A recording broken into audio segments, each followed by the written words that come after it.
Brian in Oregon calling in to talk about why Christians feel persecuted. So how are you, Brian? Welcome to the show. You're on with Andrew and Matt. Oh, thank you, Dr. Seidel and Dillahunty. No doctor here, but I'm a JD. I don't really. That doesn't really count. Oh, that's right. You are. I forgot about that. When I said no doctor here, I meant me. He was trying to say that if you become a Christian and born again, you don't sin, and that's the proof. You never sin. You'll have a perfect life. Anyway, getting on to my topic. He's interpreting Peter for us. No, stop interpreting Peter, because that's not what he was saying, and he didn't mention anything at all about sin. And there's nothing in the doctrine of Christianity that says you won't sin again. You're just forgiven for that sin. Well, yeah, but you're not. You're supposed to be perfect then. No, you're not. No, you're not. Okay. Now stop talking, Brian, because you're fucking this up, and I'm going to get letters from Christians saying, why do you let atheists come on to get Christian doctrine wrong? There's nothing about Christian doctrine that suggests that we are ever perfect. As a matter of fact, you go right back to Genesis 1, when God created the world, he didn't look at it and say it was perfect. He looked at it and said it was good. And when you are saved, you are not perfect. When you are saved, you are not perfect. You are not better. You are just forgiven. Let's not fucking get the doctrine wrong. It's bad enough that they get it wrong. All right. Sorry. LA Times had Godless Good Friday. Look it up. They had a whole article on what being godless is and a whole atheist article on it. I sent This was this year, Brian? FFRF.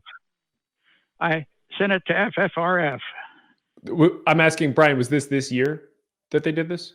Yes. Oh, okay. Past Good Friday. Yeah. And it was really excellent, and it created a nice hullabaloo. So look up the Good Friday LA Times paper, and the opinion part says, look what happens when you celebrate Godless Good Friday. Look what happens.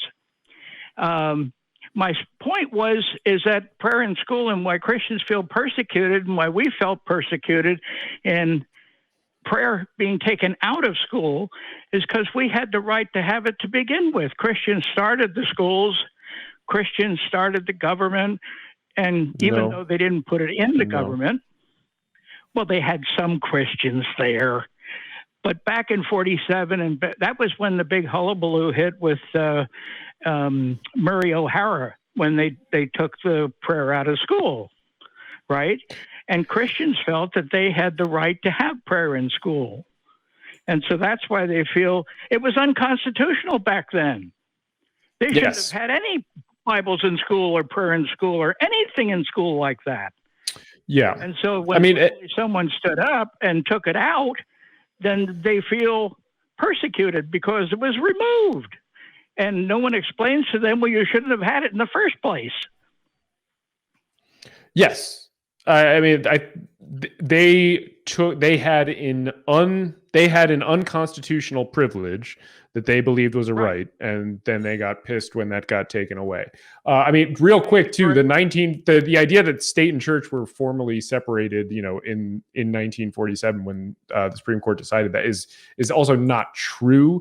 That's a popular Christian nationalist talking point. David Barton especially likes to say, essentially like the beginning of the decline of American exceptionalism began in 1947. But the Wisconsin Supreme Court, for instance, in 1890, in a case called Weiss, decided that Bible reading in public schools was not okay. Louisiana did the same thing in 1915. Nebraska, I think it was like 1902 or 3. A lot. And sometimes they won't say 1947. Sometimes they'll say 1963. They'll point to the Shem case, specifically Bible reading. Just want to be careful that we're not buying into that a little bit.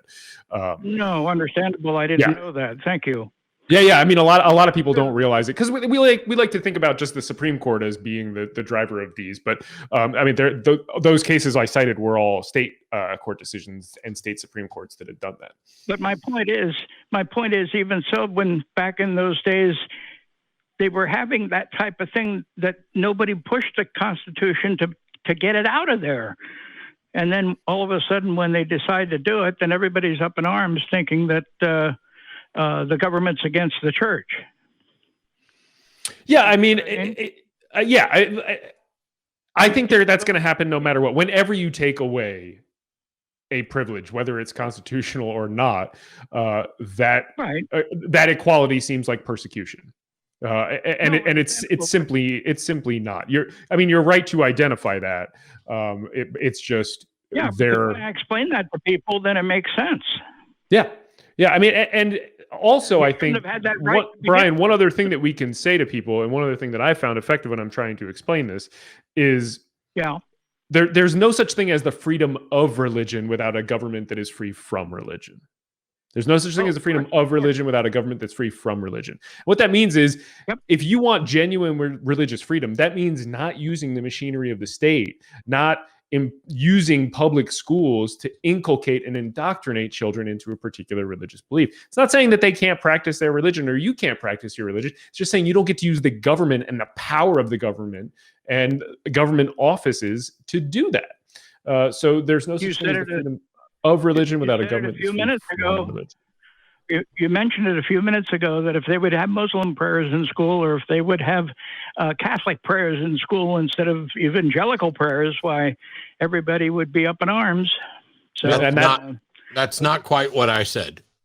Historically, that has happened, by the way, in this country. Look up the Philadelphia Bible riots if you want to really. Really? We are about out of time, Brian. All right. No, thank you very much, gentlemen, and I appreciate the corrections. Thanks, Brian. Thank you. Have a good day.